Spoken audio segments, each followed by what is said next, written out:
these are yours? Yeah, they're mine. Oh, Tom, how could you? Mother, it's only grass. I'm not a dope fiend. I want to have a talk with you, Tom. Louise?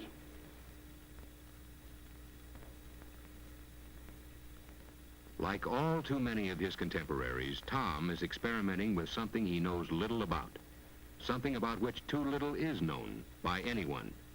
Marijuana. It's a scene which must have been played out countless times, in countless ways, all equally heartbreaking. The father-son confrontation. Mom smokes like a chimney. And you have a drink every day and smoke too. It's not the same. Why not?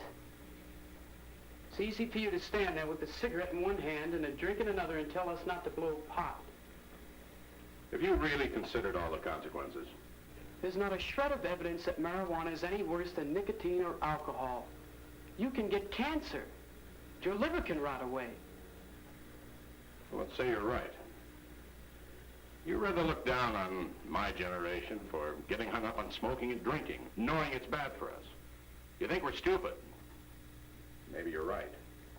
But does that make your generation so all-fired smart for getting hung up on grass? You can be harmed by that, too. Or do you have double standards when it comes to our smoking and drinking and your blowing pot? Pot isn't bad for you. Oh, isn't it? How do you know?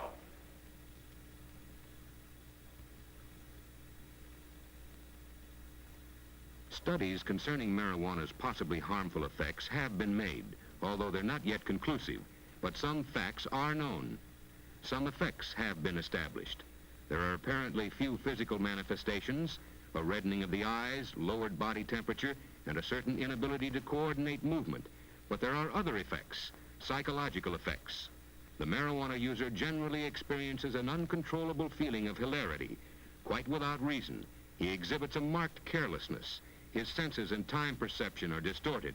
He becomes confused, and he displays irresponsibility and poor judgment.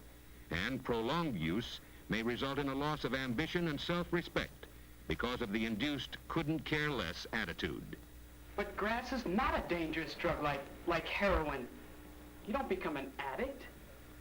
May not be physically addictive, but it is habituating. You can come to depend upon it psychologically. That might be even worse. There's no cold turkey for that. What it really does is expand your mind. It makes you see things more clearly. Makes you more creative. Really, it does. All the painters and writers, they all say so.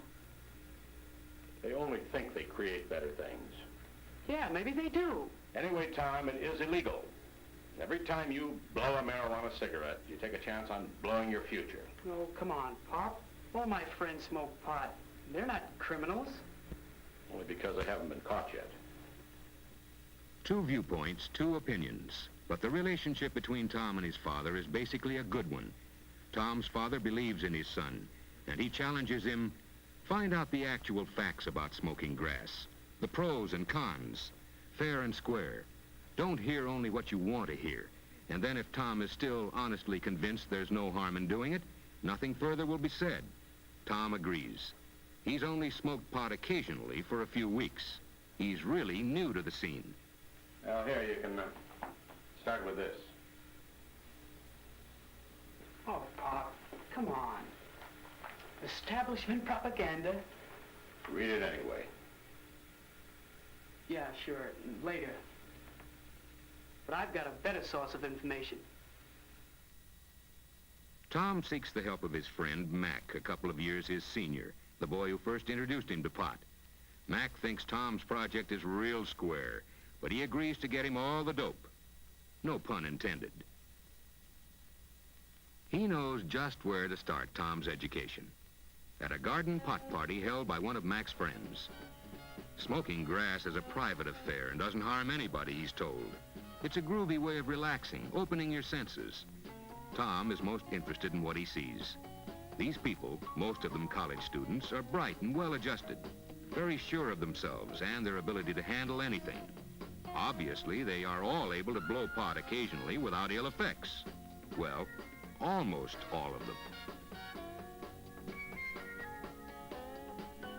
Pot doesn't have the toxic effects of cigarettes, he's told, and it doesn't lead to the excesses of behavior that alcohol does.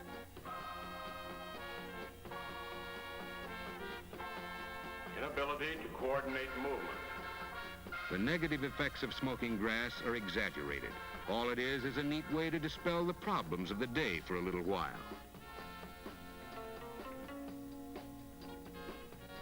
Uncontrollable hilarity without reason. Mac has managed to get himself stoned. He has a great idea. He'll take Tom to see someone who can give him the real lowdown, a true expert on the grass scene.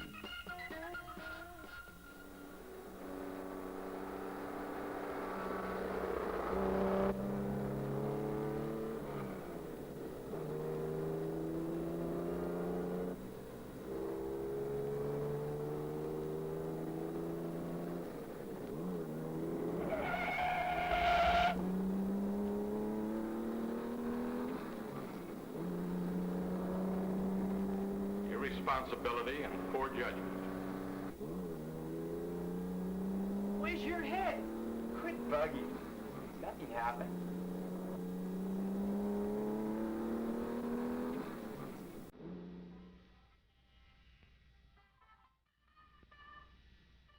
Mac takes Tom to a psychedelic shop, a head shop. The place is something else, out of sight. A pot smoker's supermarket, a psychedelicatessen. It's run by a man named Harry. Harry is a real veteran of the grass scene, and he gives Tom the word. He's very persuasive. Everyone, but everyone's on grass. All the big ones, of course. The best writers, the best musicians, the best artists.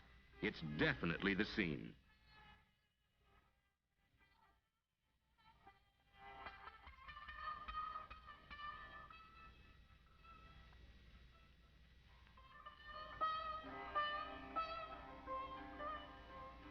Tom is impressed with the imaginative, creative posters displayed on the wall.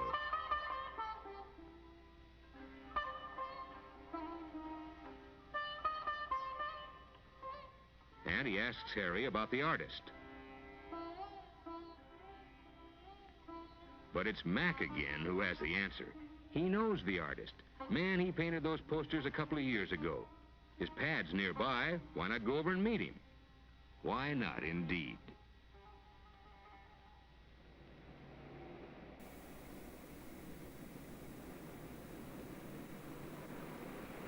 Hey, man, got any spare change? Sure. Here. Loss of self-respect.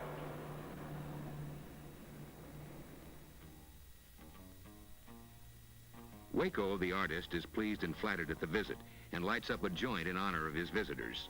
Sure, he blows pot. Has been for years. It's great, man. Enhances the senses, opens your mind, stimulates real creativity. Those conventional posters of the old days were just so much junk, Waco tells them. His real inspirations come to him now when he's stoned on grass. This new work, now that's out of sight.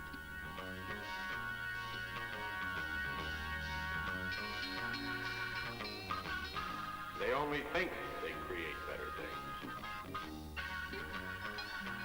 Waco insists grass is the greatest. That's where real expansion of your mind and talents can be found. Turn on. Tune out of the rat race and its square problems. And tune in on real self-knowledge and creative power. Waco, I'm quick. Bunny is Waco's wife. There's trouble, big trouble. The man is busting her younger brother.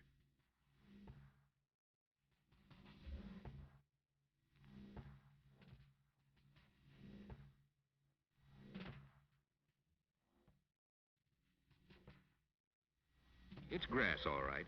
Bunny's brother, Jim, had been observed getting it from a known dealer.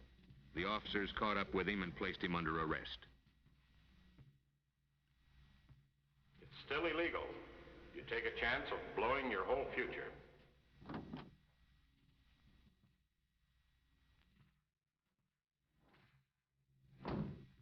Bunny wants to know what the officers are going to do with her brother. The officer explains that Jim and the evidence found will be taken to the police station. She can get all further information there. Tom is impressed with the calm efficiency of the officers and the compassion they show for Bunny. They never lose their cool, even in the face of verbal abuse hurled at them by some of the onlookers.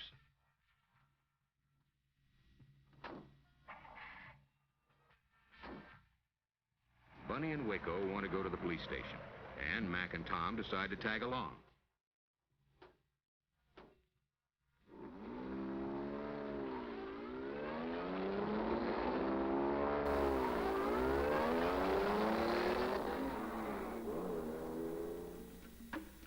At the police station, while Waco's talking to the desk sergeant, Bunny's worrying about her brother.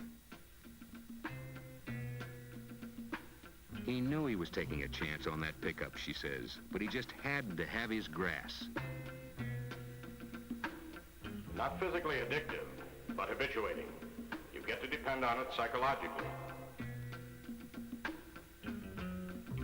Tom wants to think, so many thoughts are crowding his mind.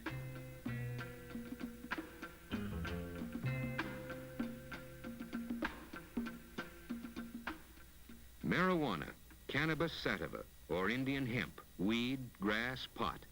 It can become a stimulant or a depressive or an hallucinatory agent which affects the central nervous system and reacts differently and unpredictably on each individual user, occasionally with disastrous results. Tom has company. A police officer has noticed his interest in the display. Does he have any questions? Well, Tom is out after information, pro and con. What are the facts, he asks. Easily, with friendly informality, the officer speaks to Tom. No lecturing, no sermonizing.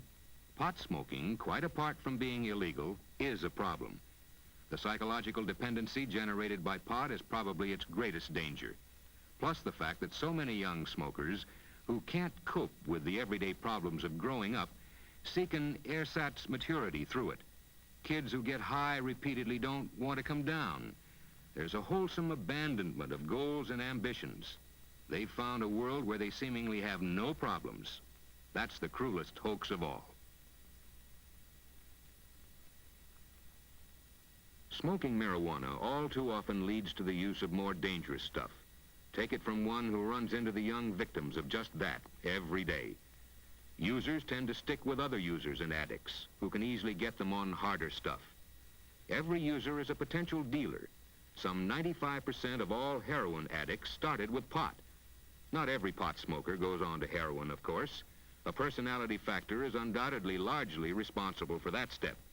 Very likely the same personality factor which turned the user on to pot. Yes, organized crime is involved in pushing marijuana. After all, it may well be a first step to real addiction, where the big money is. And every pot smoker indirectly supports big-time narcotics dealers and criminals. These dealers sometimes even get cute. They've been known to mix other drugs in the grass, hoping for a quick and dependable push towards addiction. Not to mention all the other junk and impurities mixed in with the average cut of marijuana. Maybe smoking pot isn't physically harmful to the young occasional user, although this is far from certain. As recently as 1914, heroin was sold over the counter as harmless because its deadly properties were not fully known. But consider this. Both alcohol used in excess and marijuana are equally capable of producing erratic behavior and dependency. Maybe there is a similarity between the social drinker and the pot smoker, yet it's not quite the same. The daily drink may not be the best thing in the world, but a man who takes a drink after his day is done has worked. He has achieved, he has coped, and he wants to relax. Not so the teenage user. He deliberately seeks to tune out, cop out. He uses his grass as a mental crutch because he fears to stand on his own. He may never learn to cope with the inevitable everyday problems of living. He may well become one of the left-behind generation. Does smoking grass lead to crime? It can, quite easily, as can any driving need when the one possessed by it is without the means to satisfy it. And legalizing the use of marijuana is not the answer. Of the over 130 member nations of the World Health Organization, not one is for such a step.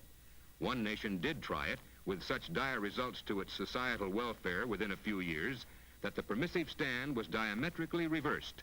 and today the death penalty is imposed for mere possession. In the United States, a less harsh, more realistic legal attitude than exists might be the answer. But in the end, smoking marijuana to blow your mind is like throwing sand in a delicate machine and hoping nothing goes wrong. Mac has had enough of the gloomy scene. He's itching to split. It's getting late. Tom still got to see where it's at.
It may be a first step.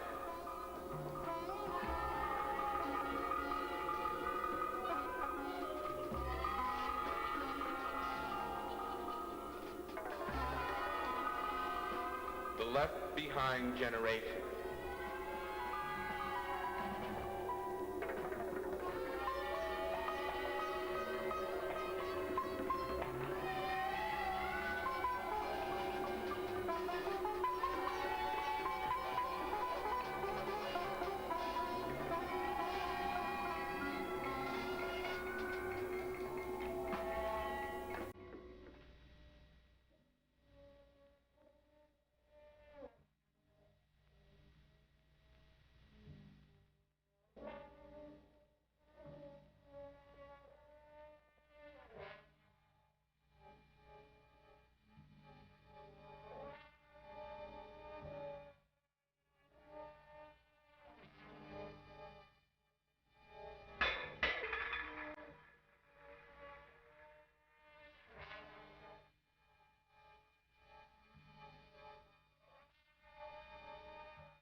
It can lead to crime.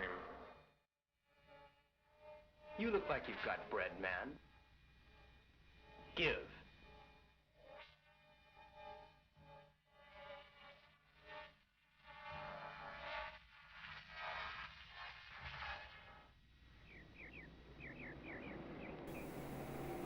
There's nothing wrong with smoking marijuana.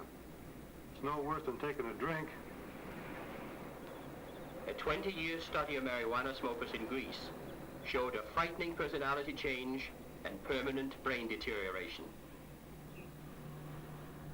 There are still too many unanswered questions about the effects of smoking marijuana. Exhaustive tests are being made.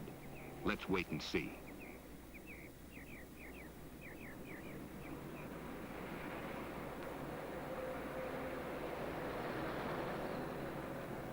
Man, you look uptight.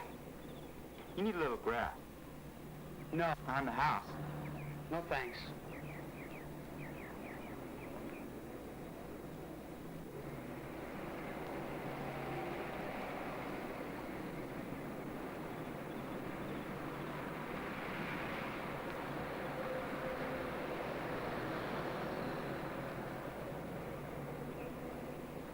He's just a kid.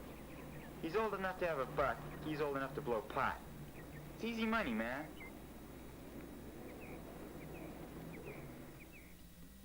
Tom's impressed with what he has experienced. Nobody of the establishment lectured him, just gave him straight facts. Only the pot smokers seemed obsessed with the idea of turning others on. One afternoon, Tom again has a talk with his father. He's looked at both the pros and cons of blowing pot. He's not convinced that grass is all that harmful, but there is room for a lot of doubt. Why don't we wait and see? There's a lot of testing to be done before we'll know all the facts. We've already got our hang-ups with smoking and drinking. We know the consequences we face doing it. Why add another hang-up by blowing pot? Especially since the full consequences of that are not known. Tom has decided what he'll do. It would be stupid to take a chance. After all, he's no psychological cripple, unable to cope. Who needs a grass crutch? Much better to keep off the grass.